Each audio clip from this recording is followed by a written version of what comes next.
மே 6, 2026 இன்றைய நாளுக்கான இறை வார்த்தை.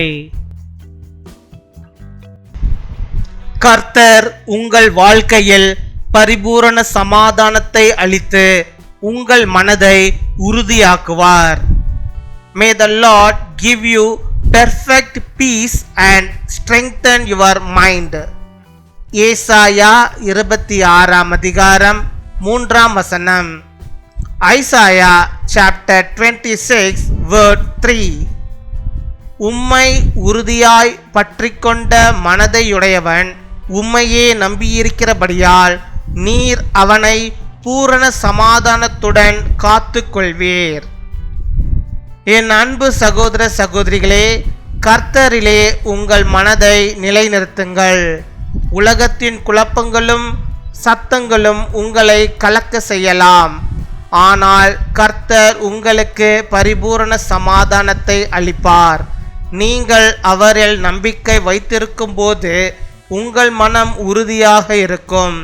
எந்த சூழ்நிலையிலும் அவர் உங்களை அமைதியாக வைத்திருப்பார். You will keep in perfect peace him whose mind is steadfast because he trusts in you. My dear brothers and sisters, keep your mind fixed on the Lord. The confusion and noise of the world may trouble you, but the Lord will give you perfect peace. When you trust in him, your mind will be steady.